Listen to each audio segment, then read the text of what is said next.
성령의 열매 9가지를 작년부터 쭉 이렇게 우리가 살펴보고 있습니다.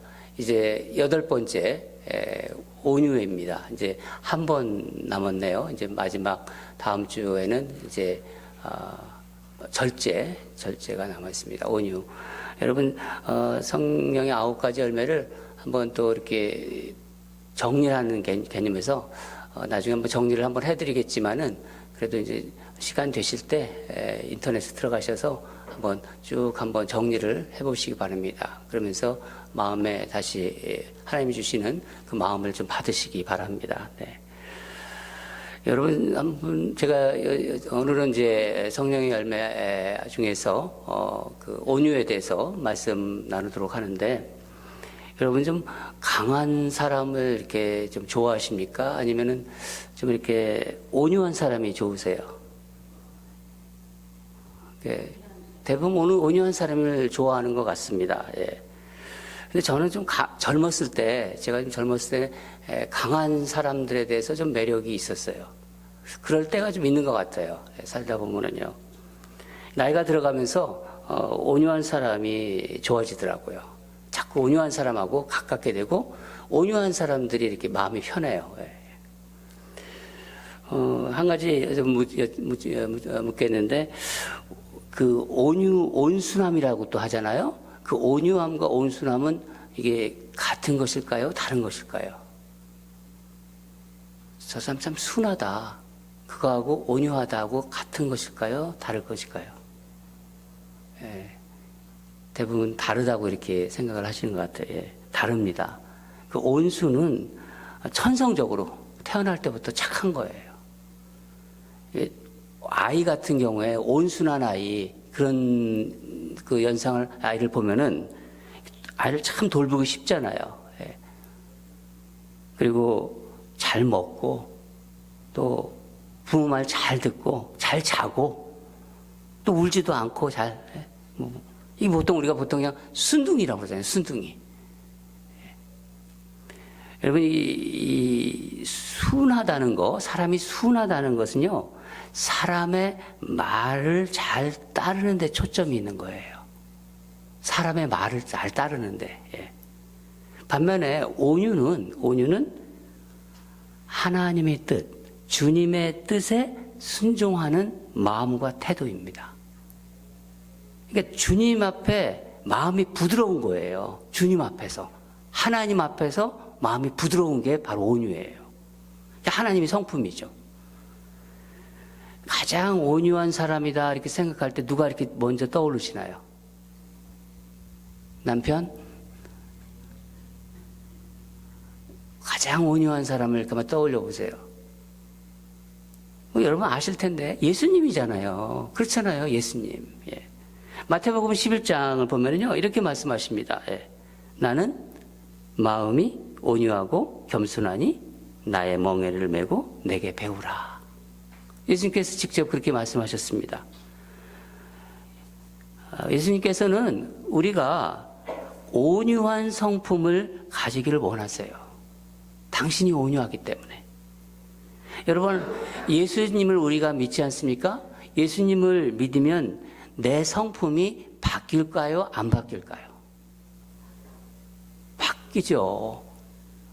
예수 믿는데 안 바뀌면 그거 어떻게 해요? 바뀌어야죠. 바뀝니다. 예. 잘 믿으면요, 예수님을 잘 믿는 사람은요, 성격도 바뀌고 저는 성질까지 바뀌는 것도 알아요. 성질도 바뀌더라고요. 놀라운 능력이에요. 예. 당연히 바꾸죠. 저는 이 성령의 열매 9가지를 준비할 때마다 항상 그 기도가 됐어요. 말씀 쓸 때마다, 말씀 준비할 때마다 하나님 아버지, 우리가 성령의 9가지 열매를 지금 말씀을 나누는데 저와 우리 교우들이 성품이 좀 바뀌게 해주라고. 제가 제 성품을 알거든요. 또 여러분도 스스로의 성품을 좀 알 거예요. 이 성품 가지고 하나님이 기뻐하실까? 그렇지 않을 것 같아요. 그래서 이 말씀 준비할 때마다 바뀌게 해달라고 기도했습니다. 솔직하게 한번 우리 말해봅시다. 우리 좀 싸납지 않아요? 그런 면이 있는 것 같아요. 네. 저도 욱하는 성지가 있더라고요. 욱하더라고요. 우리 안에 계신 성령님은요, 우리가 온유함의 열매를 맺기를 원하세요. 여러분, 우리 예수 믿는 사람들은 다 성령이 우리 안에 계시거든요. 그래서 성령님께서 온유함의 열매를 맺기를 원합니다. 그러니까 예수님의 온유한 성품이 드러나기를 원하세요. 온유는 원어를 보면은, 헬라어 원어를 보면은요, 프라우테스 또 프라우스라고 그래요. 명사로는 프라우스라고 하는데 이 두 가지 의미가 있습니다. 두 가지. 하나는 무언가를 진정시킨다, 그런 뜻이에요. 막 격정적인 거를 진정시킨다. 그러니까 막 마음에 어떤 분통한 마음, 막 억울한 마음이 들잖아요. 그리고 또 막 그 비통한 마음이 들고 또 이렇게 막 원통한 마음, 이런 것을 진정시킨다는 의미가 있어요. 온유가 원어적으로. 그래서 연고에도 프라우스라는 연고가 있어요. 이게 뭐냐면 상처 같은 거를 아물게 한다. 상처를, 고통을 이렇게 진정시킨다. 그래서 연고 이름도 여기서 나온 겁니다. 어떤 그 치료제로서. 온유한 사람은요, 다른 사람의 아픔과 어떤 고통, 이런 것을요, 진정시키고 위로를 할 수 있는 사람이 바로 온유한 사람이에요. 또 한 가지, 두 번째 의미는, 이 야생동물 같은 거는 온순하지가 않아요. 그래서 야생동물을 온순하게 잘 길들여진 상태, 야생동물이 훈련받아서, 조련받아서 잘 길들여진 상태. 그러니까 말 같은 거 한번 생각해 보세요. 야생마요, 우리가 못하잖아요. 야생마는요, 잘 길들여야 돼요. 그래서 훈련이 돼가지고 주인의 말을 잘 따르게 되었을 때, 그러니까 주인이 시키는 대로 하는 것이 바로 온유예요. 그러니까 주님께 온유한 사람이 진짜 온유한 사람이에요. 주님께 온유한 사람. 그러면 성령의 열매인 이 온유함은 어떨 때 이 삶에서 드러날까요? 첫째는 하나님과의 관계, 친밀한 관계에서 그게 나타납니다. 하나님 앞에서의 그 태도를 보면은 이 사람이 정말 온유한 사람인지 아닌지를 그걸 알 수 있습니다. 그러니까 온유는 주님과의 관계, 그러니까 주님께 내가 어떻게 반응하는가를 보면 알 수 있어요. 주님께 내가 반응하는 거. 저는 제가 온유한 사람이라고 생각했어요. 여러분, 제가 저를 이렇게 꽤 그래도 한 1년 이상 보고 있지 않습니까? 제가 좀 온유하다고 생각 안 하세요? 네, 약간 좀 그렇지 않다고 이렇게 동의하지 않는 분도 있는 것 같은데, 저는 제가 온유하다고 생각을 했어요. 예. 그러나 저를 잘 아는 사람은요, 제가 온유하지 않다는 거를 아마 알 거예요. 제 가까운 사람들은. 특히 우리 아내가 어떻게 얘기하는지 참 궁금한데, 예. 제가 제 마음이 부드럽지 않고, 어떻게 보면은 보통 완악하다고 그러잖아요. 완악했습니다. 저는 제가 싫어하는 것을 절대로 하지 않았어요. 저의 누님이 네 분이 계신데, 그 누님들이 박수를 딱 칠 거예요. 이 말을 듣면서. 맞다. 저랬어. 예. 한국에서 가끔 인터넷에 들어와서 이 말씀을 듣나 봐요. 그랬더니 어쩌면 네가 그렇게 솔직하게 얘기를 하냐? 막 그러더라고요. 우리 누님들이 제가 잘하는 모습을 잘 알거든요. 제가 굉장히 제가 싫어하는 건 안 하고 아주 온유하고는 거리가 멀었습니다. 그러니까 하나님의 은혜로 목회를 하면서 이 말씀을 통해서 제가 온유하지 않다는 것을 깨달았어요. 아, 내가 온유한 사람 아니구나. 내가 착각했구나. 그런 생각을 했습니다. 목회하는 동안 제 완고한 마음, 이 단단한 마음들이 그래도 많이 부서졌어요. 그나마 이렇게 주님의 일을 하고 있지 않나, 저는 그렇게 생각합니다.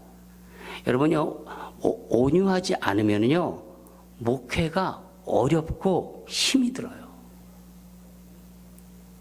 목회를 오래 할 수 없어요. 온유하지 않으면요. 여러분, 믿음은 우리가 있지 않습니까? 하나님을 믿는 믿음은 있는데 의외로 완고한 사람들이 많이 있어요. 자기 생각 있잖아요. 자기 생각과 하나님의 생각이 같으면은 잘 따라요. 순종하는데 자기 생각이 좀 다르면은 하나님이 뜻인데도 아는데도 순종하지 않아요. 이 말씀으로 뭔가 권면하잖아요. 하나님 말씀도 알고 그분도 알고 서로 권면하는 사람도 아는데 항상 어떤 전이래요. 항상 하는 얘기가 제 생각에는 그래요.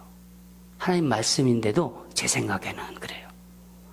이러이래서 못해요. 이런저런 이유를 댑니다.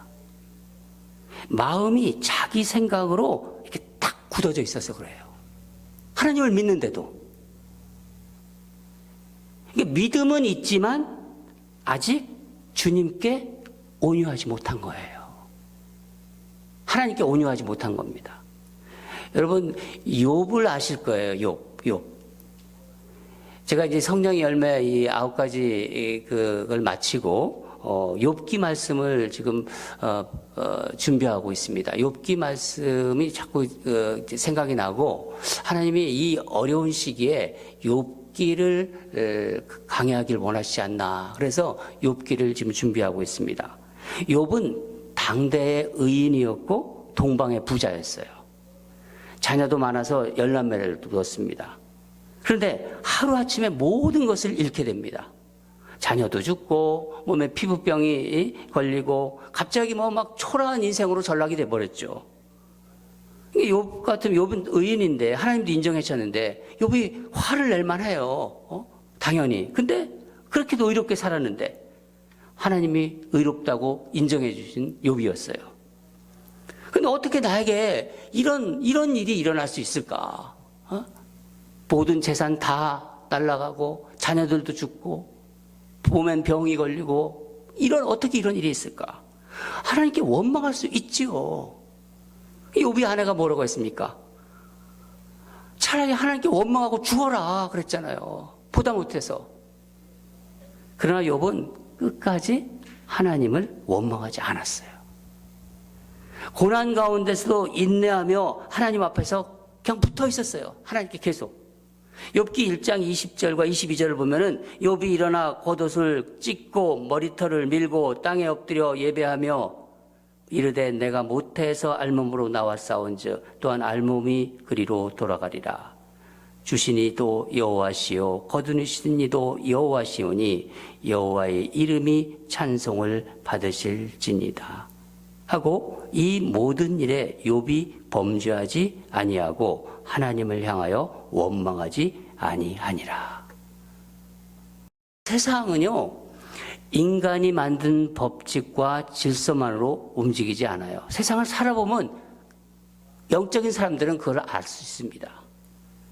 세상은 권력 있는 사람들, 돈 있는 사람들이 만들어가는 것도 아니고 인간의 지혜가 세상을 움직이는 것도 아니에요.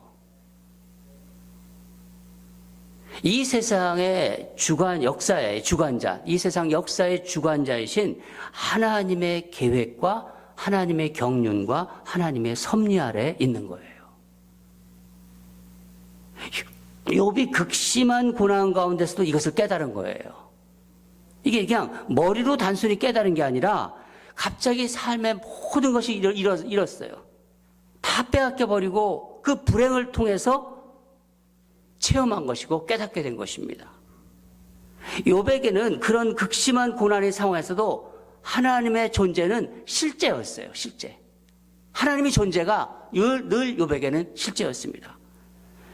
여러분, 요즘 세상에도요, 이제 앞으로의 세상에도 이런 일이 일어나지 않는다는 보장이 없어요.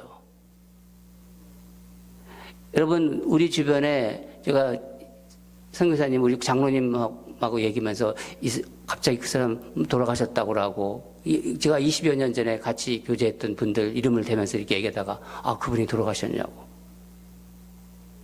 여러분, 우리가 같이 있다가 어느새 금방 사라진 사람들이 많이 있어요. 건강하던 몸이 갑자기 중병이 걸려요. 잘 되던 사업이 잘 망할 수도 있어요. 여러분 캘리포니아 보세요. 얼마나 안타까워요. 한순간에 다 쓸어갔잖아요, 화마가. 거기 어떤 인터뷰 나온 어떤 미국 여인이 그런 얘기들고 뭐라고 하냐. 우리 인간이 아무것도 아니네요. 나 그게 참 마음에 다가온 말이었어요. 어떤 미국 여자냐 인터뷰하는데 우리 인간 아무것도 아니네요. 예. 인생이 그런 나락으로 떨어질 때도 하나님은 나에게 정말 실제로 존재하시는 분인가? 내가 그런 상황을 당하더라도 하나님은 여전히 나의 하나님이신가? 하나님은 나에게 어떤 분이신가? 이게 정말 중요한 문제죠. 욥은 그런 비참한 상황에서도 하나님께 경배했어요. 이 정말 놀라운 일 아닙니까? 하나님을 원망하지 않아요.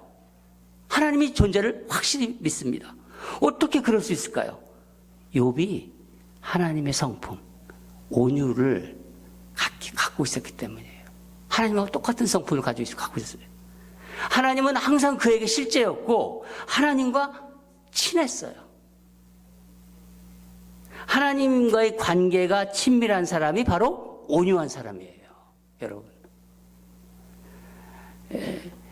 우리 개신교 이렇게 시작을 했던 루터는 이런 말을 했습니다. 인간은 살아가면서 수없이 원망하고 분노하게 되는데 그것을 잡을 수 있는 것은 온유밖에 없다.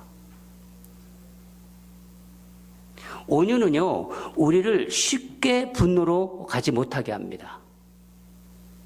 여러분, 누구보다도 하나님과 친했습니다. 그런 고통, 고난 속에서 나는 모르지만은 이 고난을 허락하신 무슨 하나님의 뜻이 있겠지. 모든 것을 그냥 하나님께 맡기고 하나님의 뜻을 찾고 하나님께 순종했어요. 그러니까 욥은 사람들에게 부드러운 사람, 사람들에게 그 온유하다는 것보다도 하나님께 온유했어요. 그게 진짜 온유한 사람이에요. 그러니까 하나님께 부드러운 사람. 여러분, 온유하지 않으면은 하나님께서 우리 삶에 역사하실 수 없어요. 내가 온유하지 않으면은 하나님이 뭔가를 하실래도 하실 수가 없어요. 하나님 나를, 저 집사를, 저 장로를, 저 권사를 쓰시고 싶어요. 쓰시고 싶은데 하나님 쓰지 못할 때는 내가 너무 강하기 때문이에요. 그때까지 하나님 기다리세요. 내 성질이 너무 강해요. 그러니까 고집이 강하다고 그러잖아요. 어떻게 그 황소고집이야? 그러잖아요. 이 고집이 꺾이기를 하나님 바라세요. 내 자아가 강하기 때문에. 자아가 십자가에서 죽어야 되는데 안 죽는 거예요. 쓰시지 못하세요. 그렇잖아요. 사도 바울을 거꾸로 틀으셨잖아요. 그 강한 자아를 꺾어주니까 그렇게 대단한 하나님의 사도가 되잖아요. 두 번째, 온유함의 관계는 사람들과의 관계의 어려움에서 하나님 나라를 경험하게 해요. 구약에서 가장 온유한 사람을 여러분 누구라고 생각하십니까? 자, 지난 시간에 굉장히 성적이 좋았는데 오늘은 뭐 좀 우리 오수영 집사님 나오려고 하는데 안 나오네. 예. 구약에서 가장 온유한 사람. 모세입니다. 예. 민수기 12장 3절에 이 사람 모세는 온유함이 지면의 모든 사람보다 더하더라. 이 땅의 모든 사람보다 더하다는 거예요. 모세에게는 형 아론과 그 누이가 있었어요. 누이 이름이 뭐죠? 예, 이게 넌센스 퀴즈 같은데 이게 시험을 가장 잘 보는 사람 그러잖아요. 그러면 미리 아니까 미리암. 네. 어느 날 이 아론과 미리암이 합심해서 이제 모세를 이제 비방합니다. 민수기 12장 1절에서 2절을 보면은 모세가 구수 여자를 취하였더니 그 구수 여자를 취하였으므로 미리암과 아론이 모세를 비방하니라. 그들이 이르되 여호와께서 모세와만 말씀하셨느냐 우리와도 말씀하시지 아니하였느냐 하며 여호와께서 이 말을 들으셨더라. 비방하는 이유는 백성들이 모세만 존경한다는 거예요. 모세만 받든다는 거예요. 그 질투심이 난 거예요. 형과 누이가 질투를 한 거예요. 너는 이방 여인과 결혼했는데 너같이 흠이 있는 그 사람이 어떻게 이스라엘의 지도자가 될 수 있느냐? 그 얘기예요. 아니 모세만 지도자야? 우리도 하나님께서 지도자로 세웠지 않냐? 그러면서 그렇게 주장하고 있는 거예요. 여러분 그 모세 입장에서 어떻게 했어요? 형님이 그 누이가 이렇게 자기들을 비방하니까 얼마나 마음에 정말 안 좋겠어요. 화가 날 만하지요.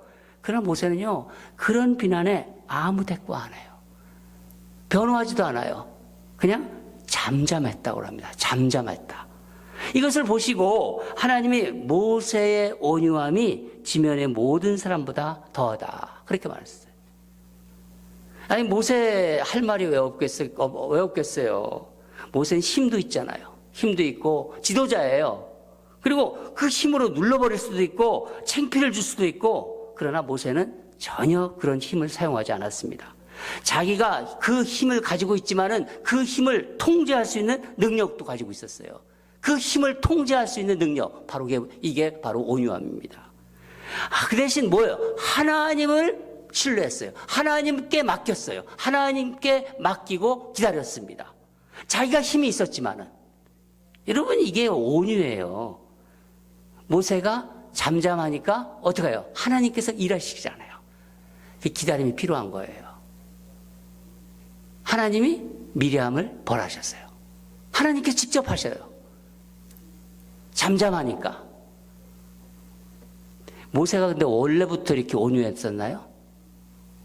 애굽에 있을 때 자기 민족을 사랑해가지고 그랬다고 하지만은 화가 너무 나서 못 이겨갖고 애굽 사람을 때려 죽였어요. 이스라엘 백성들이 금송아지 만들었잖아요. 금송아지 만들었을 때 모세가 어떻게 했습니까? 화를 불같이 냈습니다. 그리고 하나님께서 새겨주신 돌판을 집어 던졌잖아요. 깨져버렸잖아요. 그런데 그런 모세가 어떻게 이렇게 온유해질 수 있었을까요? 어떻게 자기 힘을 이렇게 적절하게 통제할 수 있었을까요? 미디안 광야에서 40년간의 하나님께 연단을 받아요. 하나님께 훈련받은 거예요. 그 훈련을 받아서 철저히 하나님께 길들여진 것인 거예요. 모세의 완고한 자아가 죽은 거예요. 굳은 마음, 그 굳은 마음이 모세가 지금 완악한 마음, 그 강팍한 마음도 모세가 가지고 있었어요. 그 마음이 하나님께서 연단을 통해서 없애버린 거예요. 에스겔서 37장 26절을 보면은 또 새 영을 너희 속에 두고 새 마음을 너희에게 주되 너의 육신에서 굳은 마음을 제거하고 부드러운 마음을 줄 것이며, 굳은 마음을 제거해버리고 너희 안에 있는 굳은 마음을 제거해버리고 부드러운 마음을 준다. 모세의 혈기 고집이 꺾여가지고 부드러운 마음의 모세가 되었습니다. 온유해졌어요. 하나님께 온유해졌어요. 하나님께. 모세가 그 후에 화도 내지만은요, 하나님께 온유해진 거예요. 사람들에게는 화날 때는 화를 내요. 그렇지만 하나님께 온유합니다. 여러분이 진돗개 아시죠? 진돗개.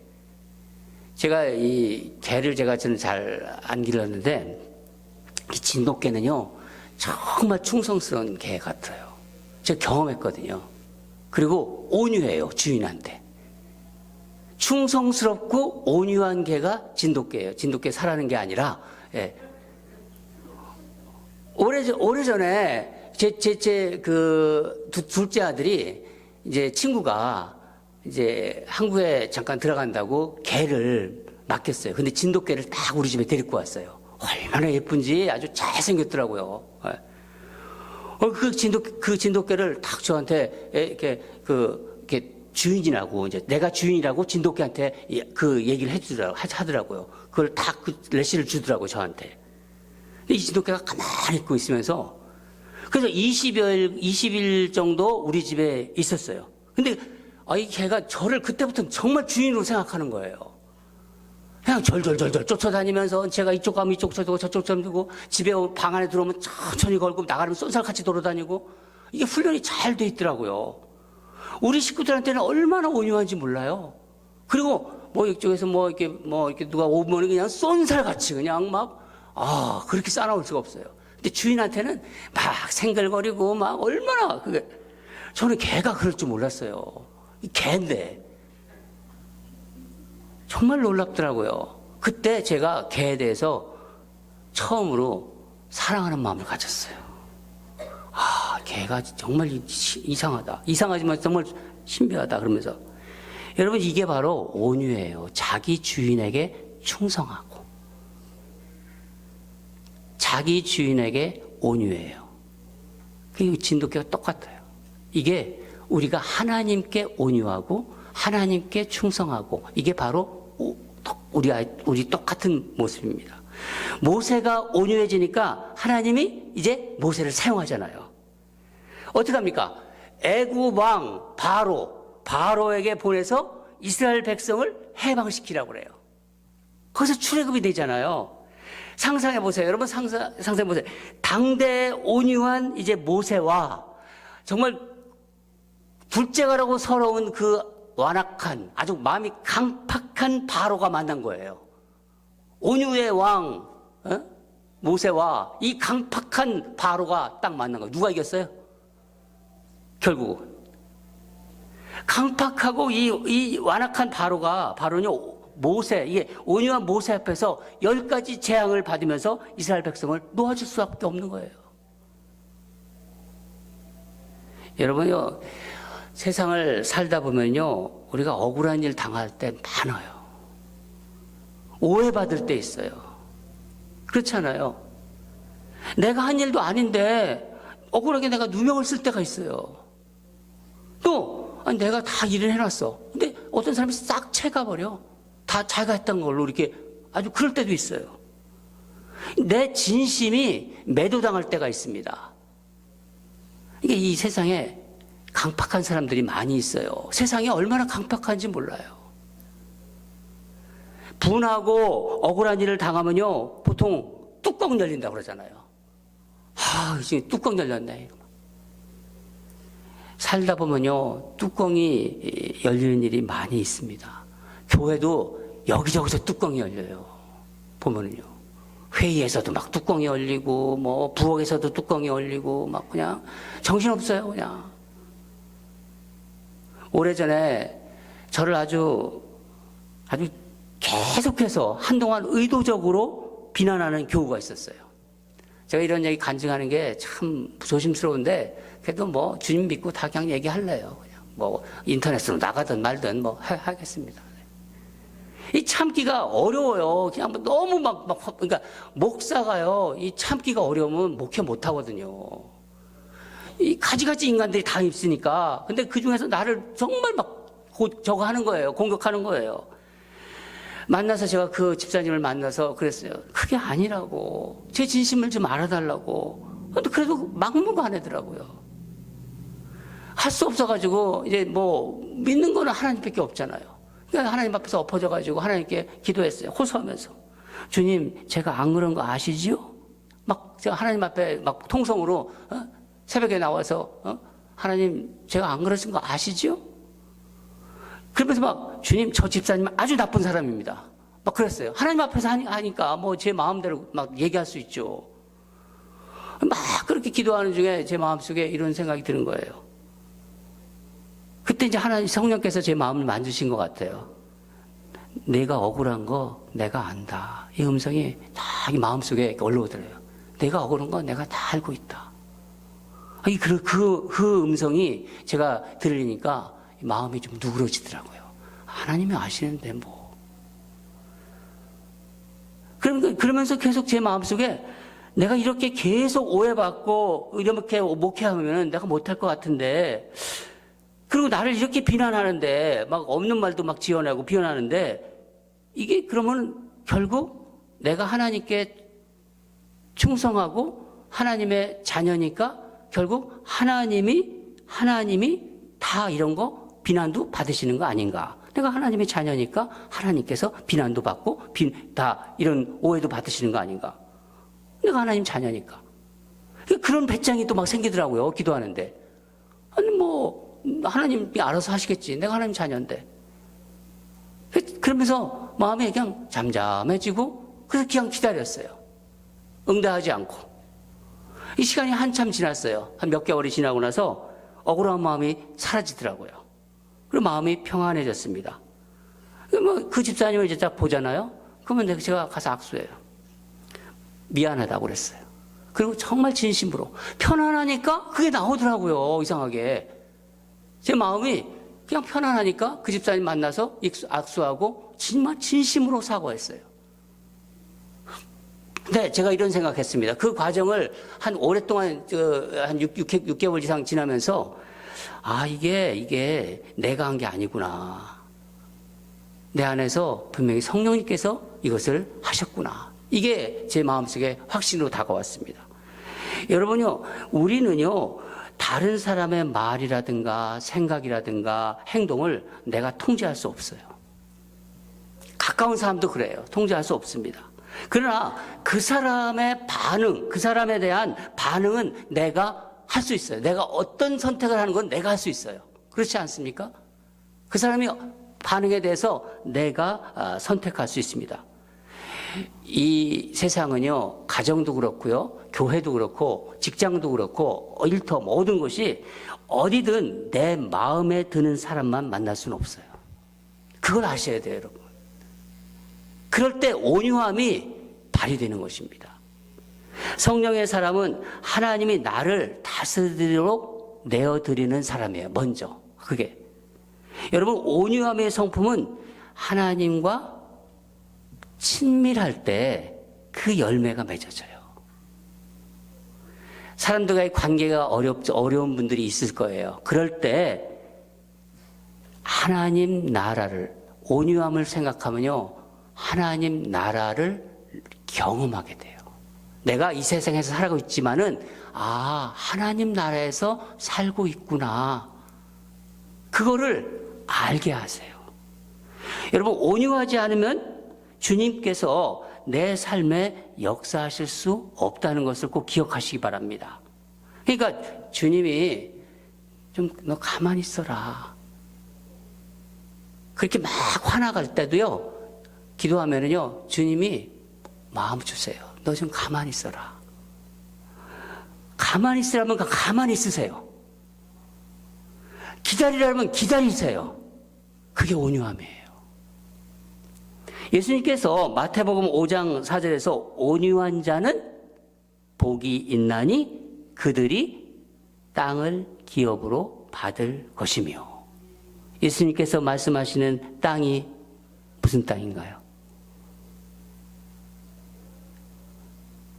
땅을 많이 사서 부자가 되라, 그 얘기인가요? 한동안 이 얘기 가지고 막 그냥 막 한국에서는 땅도 많이 사고 막 그랬나 봐요. 예수님께서 말씀하시는 이 땅은요, 약속의 땅을 말씀하시는 거예요. 약속의 땅. 우리가 가야 할 땅. 바로 하나님 나라 천국입니다. 하나님 앞에서 내가 내 자아가 정말 죽은 사람. 마음은 어떻게 해야 돼. 근데 하나님이 하지 말라고 그래. 그러면 그 하나님 말씀에 순종하는 사람. 자아가 죽은 사람이거든요. 그래서 마음이 노골노골해요. 그래서 마음이 부드러워요. 부드러운 사람. 우리말로 고집이 꺾인 사람. 고집이 꺾인 사람. 이 사람은요, 이 땅에서도 하나님 나라를 경험하고 장차 천국에 가게 될 것이다. 이 말씀이에요. 여러분, 이 말씀에 아멘으로 받으시기 바랍니다. 사랑하는 여러분, 성령의 사람은 온유한 사람입니다. 우리 YBC 온누리교회 모든 성도들